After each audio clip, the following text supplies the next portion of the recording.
accueillez-moi, je suis là. Vous m'accueillez, c'est pas parce que je suis devant que vous n'allez pas m'accueillir quand même. Il faut m'encourager. Amen. Regardez mes chaussures. C'est les chaussures de Jésus qui parcouraient Galilée et tout comme ça. Amen. Nous pouvons nous asseoir. Amen. Que notre Dieu soit loué. Je bénis la présence de chacun, chacune de nous. Je bénis aussi mes parents dans l'esprit qui m'ont donné cette possibilité. Ils ont commencé avec moi, ça fait longtemps, et ils m'ont donné cette possibilité d'être devant. Cette fois-ci, ce n'est pas pour modérer ni pour interpréter, mais cette fois-ci, c'est pour partager la pensée de notre Seigneur au milieu de nous. Amen. Que notre Dieu soit loué. Alors, sans plus tarder, je vais commencer par notre thème d'aujourd'hui. Nous allons parler de l'unité fraternelle. Notre thème, c'est l'unité fraternelle.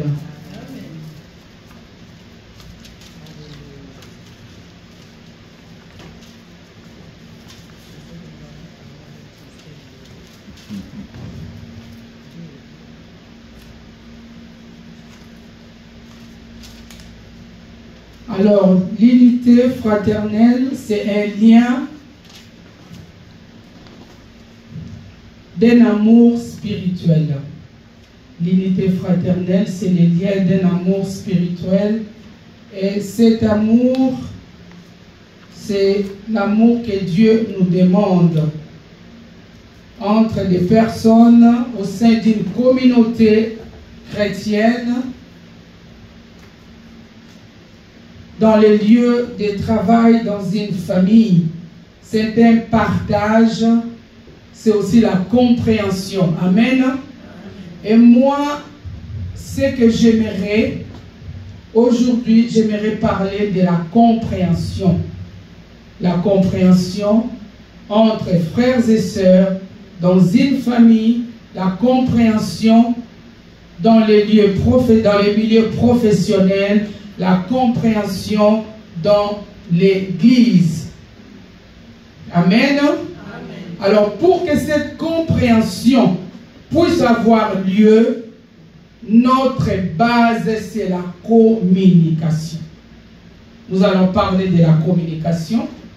Avant de continuer, notre texte se trouve dans le psaume 133, chapitre 133, verset 1. Manassé, si tu peux nous lire, c'est que le psaume 133, verset 1 nous dit.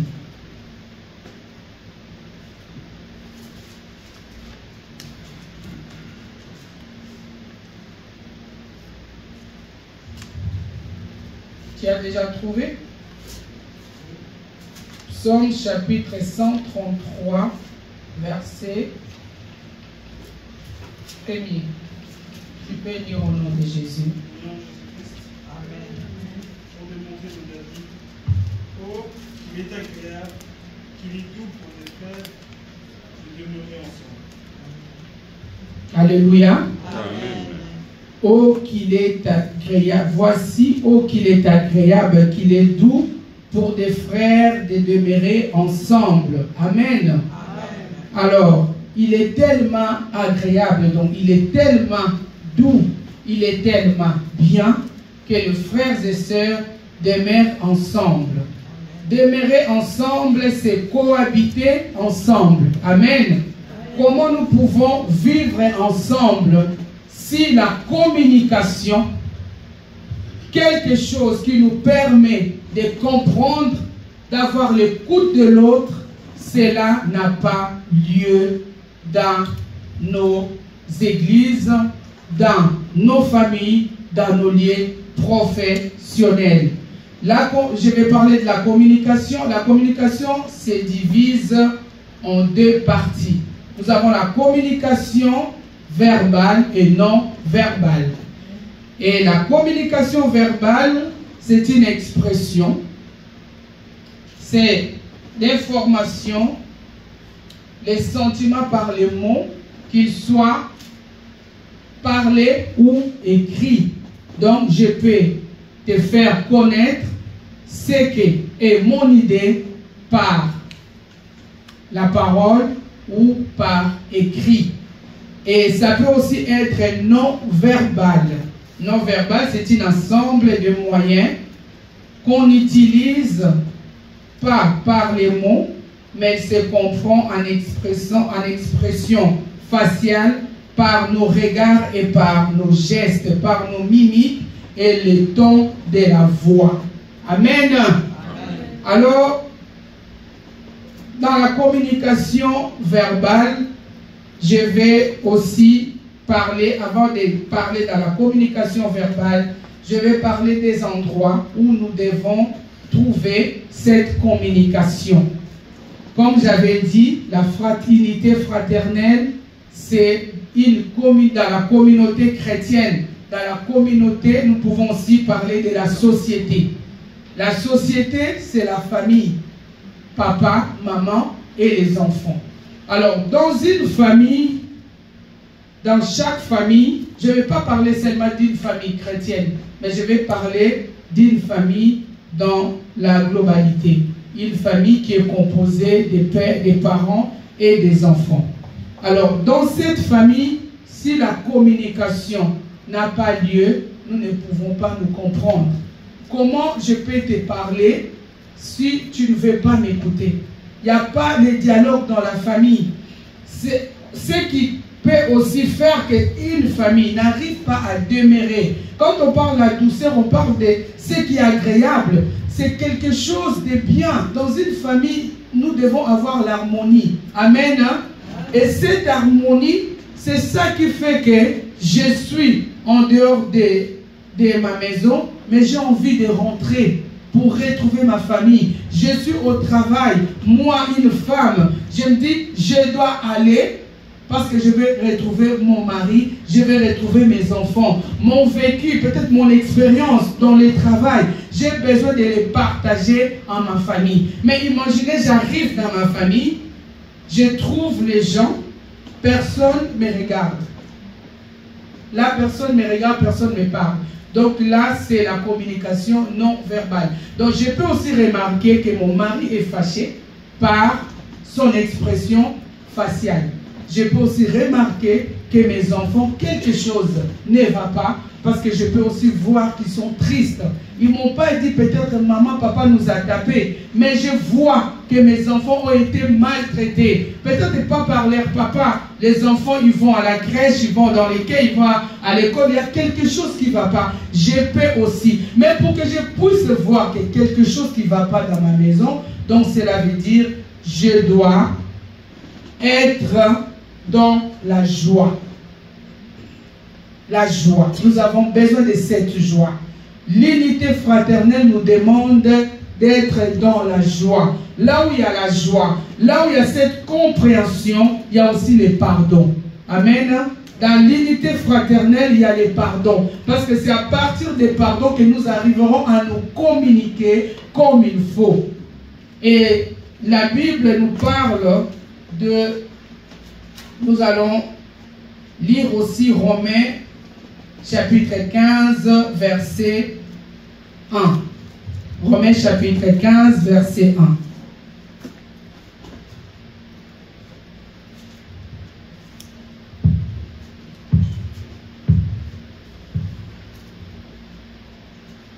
Shadrach, tu peux lire s'il te plaît?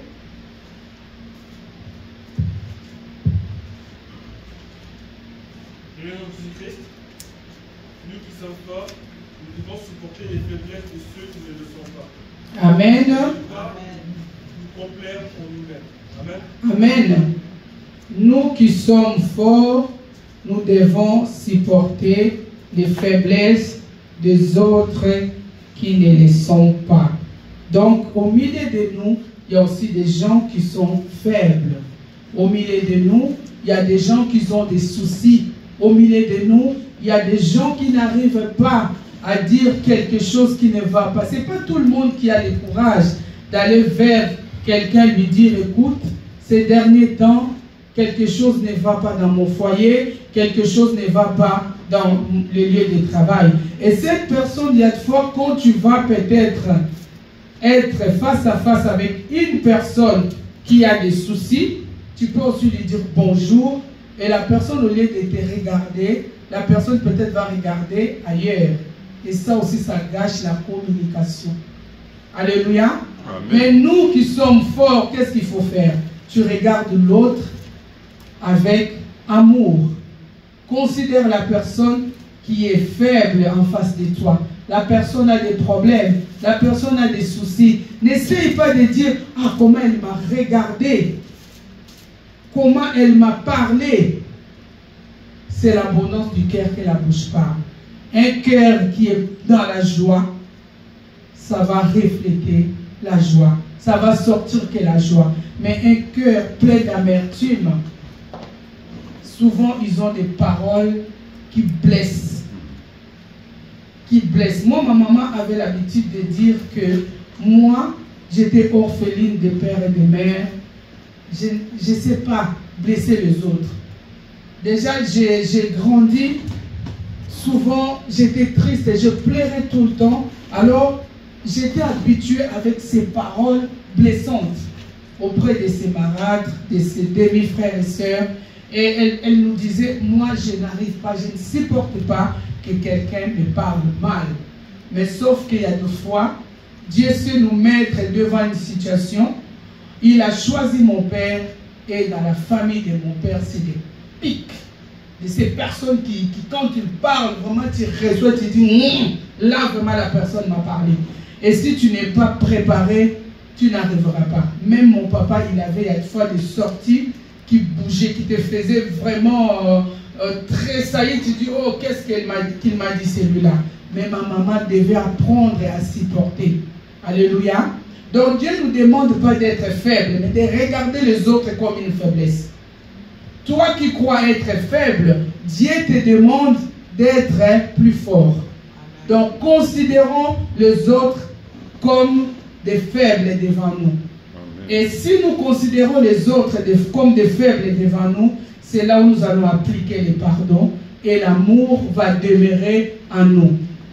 Et aussi, dans une famille, que ce soit dans le lieu de travail, souvent, on ne nous dit pas. En tout cas, moi, quand j'ai signé mon contrat, on ne m'a pas dit, Elisabeth, tu es obligée d'aimer tes collègues. Ils ne m'ont pas dit ça. Et là, je vais parler un peu des attributs. Nous avons des attributs. Moi, j'ai dit quelque chose que j'ai choisi, je peux me séparer. J'ai choisi mon mari, je peux me séparer de lui. J'ai choisi là où je travaille, je peux m'en séparer. J'ai choisi de prier à l'église de Christ, je peux partir. Mais je n'ai pas choisi papa, Kabeyani, maman, Vikini, maman, Gisèle, je ne vous ai pas choisi. Vous me comprenez?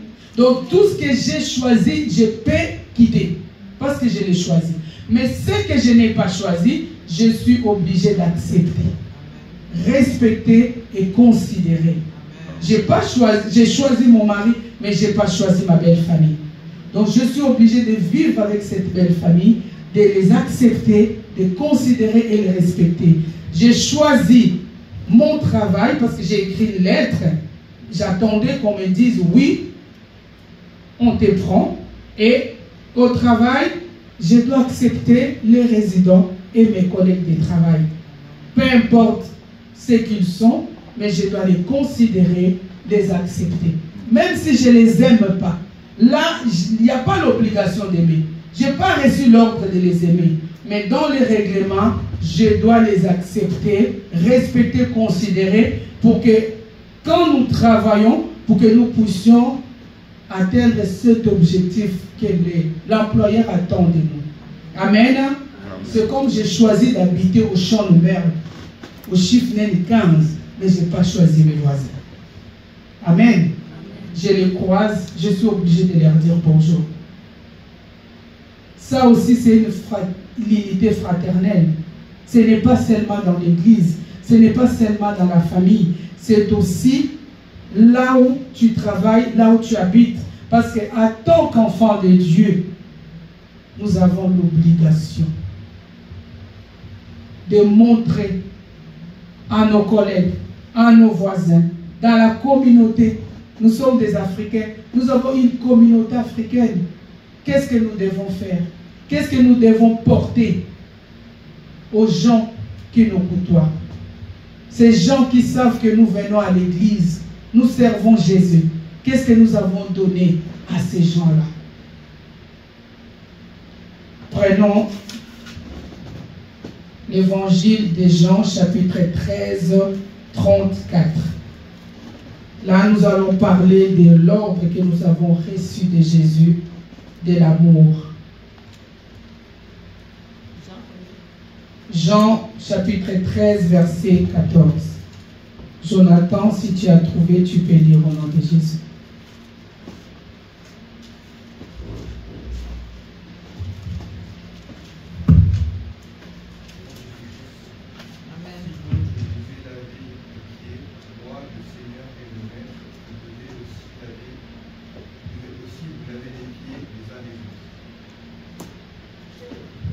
Jean 13, chapitre 34.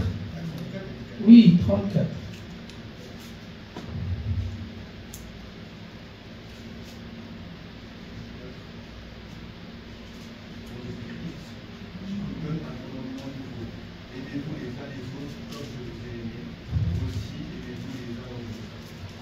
Amen.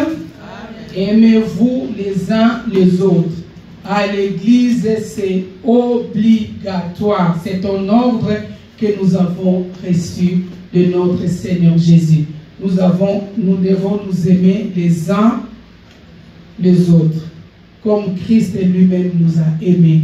Il nous a démontré cet amour sur la croix. Il s'est dépouillé lui-même.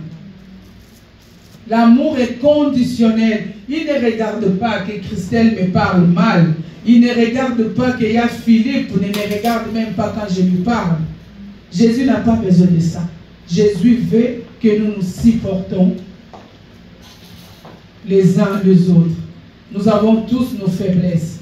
Jésus nous supporte. Il supporte nos faiblesses. Il nous connaît. Il y a une fois, tu es à la maison, tu dis, je vais prier à minuit, tu dors. Et tu oublies même, tu vas te réveiller à 6 h du matin. Mais il t'aime toujours. Je vais aller à l'église, je suis fatigué, tu restes à la maison.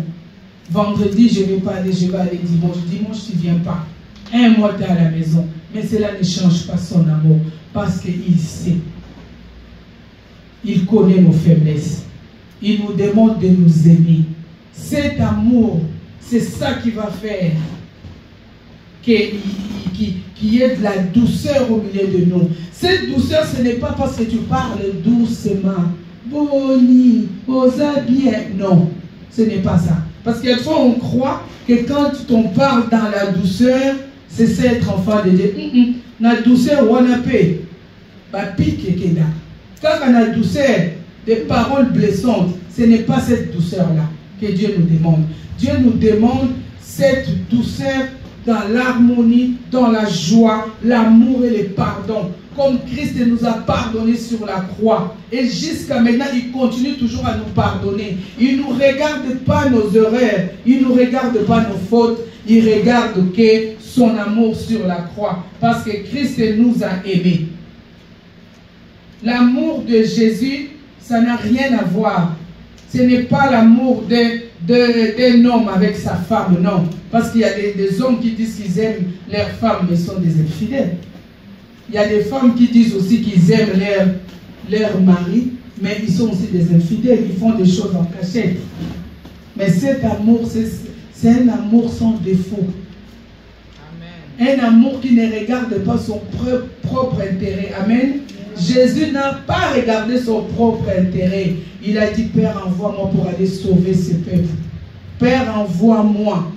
Il nous a regardé avec nos faiblesses, mais il ne veut pas que nous restons comme ça. Il veut que nous vivons dans cette unité fraternelle, cette unité d'amour. C'est une bénédiction quand nous sommes unis. Quand nous vivons dans l'amour, c'est une bénédiction. Comment l'église va être bénie si nous sommes séparés? Comment l'église va être bénie si nos pensées sont ailleurs? Comment l'église va être bénie si nous sommes dans l'église, mais nous formons des clans? Je suis pour telle personne. Je suis pour tel pasteur, je suis pour telle sœur. Pourquoi?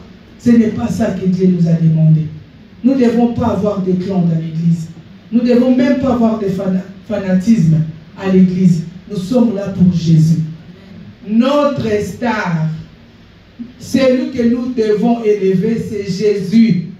Même si les prédicateurs se tiennent debout, ils prêchent bien. Koko mafana na été. Même si les chantres, ils chantent bien. Koko mafana na été. Toza bafana ya Yesu. Amen. Le seul, l'unique, notre Seigneur et Sauveur, qui était crucifié sur la croix pour toi et moi. Il veut que nous soyons unis. L'unité fraternelle, c'est très important. La compréhension, la communication et le pardon, c'est très important. Que le Saint-Esprit de Dieu nous aide pour que nous arrivions à faire cela. Nous avons besoin du Saint-Esprit de Dieu. Marchons selon le Saint-Esprit et nous n'accomplirons pas les désirs de la chair. Les désirs de la chair, c'est ça qui nous pousse à regarder l'autre comme ton ennemi. Les désirs de la chair, c'est ça qui nous pousse à jalouser les autres, à nous comparer des autres. Mais si nous avons le Saint-Esprit de Dieu au milieu de nous, le Saint-Esprit va nous enseigner le vrai amour. Il va nous enseigner le vrai pardon. Il va nous donner la connaissance et le discernement. Que le Saint-Esprit de Dieu nous aide à demeurer, à faire la volonté de Dieu. Car dans l'amour, c'est là que les autres vont nous envier. Cet amour va pousser les autres de venir remplir ces bancs, ces chaises qui sont vides. Ils vont dire non. Dans l'église de Christ, il y a vraiment de l'amour, le vrai. Le vrai. Dieu nous demande d'avoir le vrai amour.